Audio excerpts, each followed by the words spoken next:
post my mom made on her Instagram, some people started to believe that I actually abuse animals, and I also have an eating disorder and Asperger's, and I'm asexual and an alcoholic. I think it is quite obvious that I'm not asexual and I'm also not an alcoholic. And I definitely know for sure that I don't have Asperger's. Actually, my mom used to tell me that I have Asperger's so much until the point that I actually believed it, but I couldn't really believe it like 100% because I can't really match any Asperger's symptoms with I don't have Asperger's. And I mean, if I have Asperger's, it's quite contradicting to tell me then the next day that I am a psychopath, because she also called me a psychopath, and it's just almost so ridiculous that I have to explain this, but I'm not a psychopath and I don't have Asperger's, and I hope that I'm just a normal person. Yeah? Okay.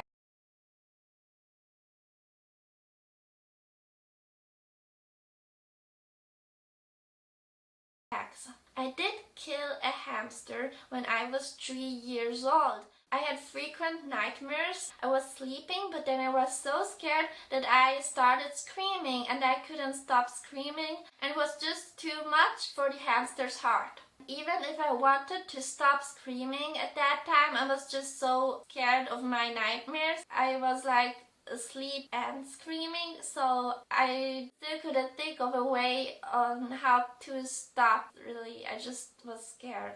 The other time I hurt an animal, I was 11 years old, and it was a puppy.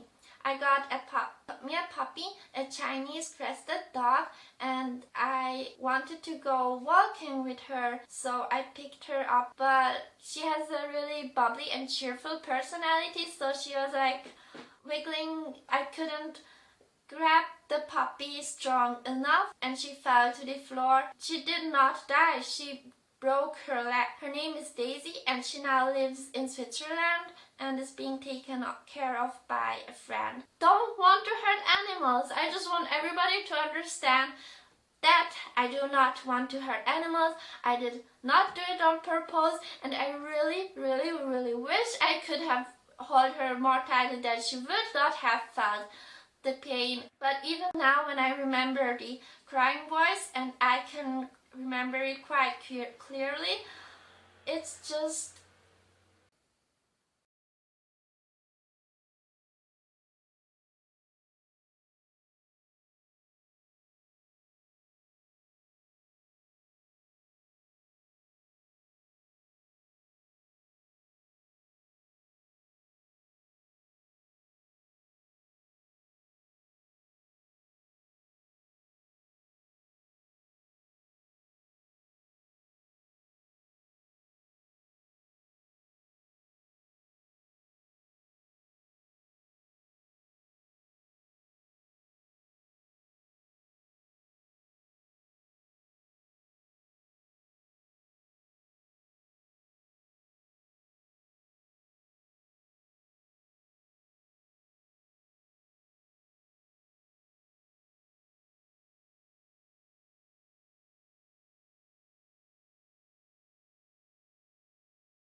I do not have screaming attacks.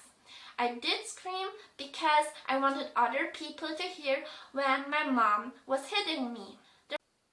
I didn't like that my mom posted on my social media in my name things which I would never say, like terrible things about monarchy, and I couldn't agree on GoFundMe campaigns because it was just something she decided, but I couldn't just say no, because if I say no or that is a bad idea, then she will get really depressed and say that it would be better to kill herself, and that is also a reason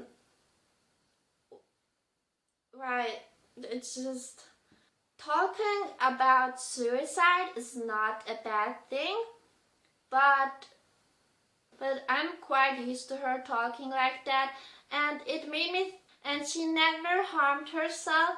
In contrary, when she had a knife and said she is going to cut her wrist, she then took the knife and threw it towards me, but it missed and got stuck in the painting behind me.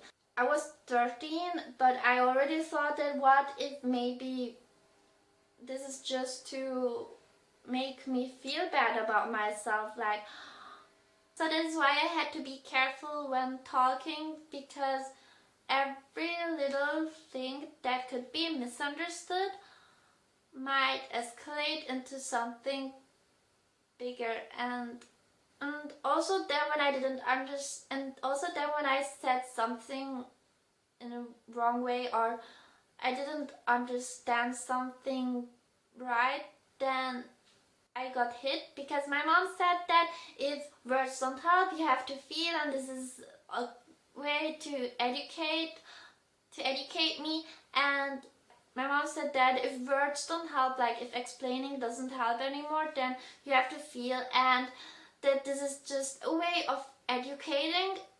I now think that this isn't really good.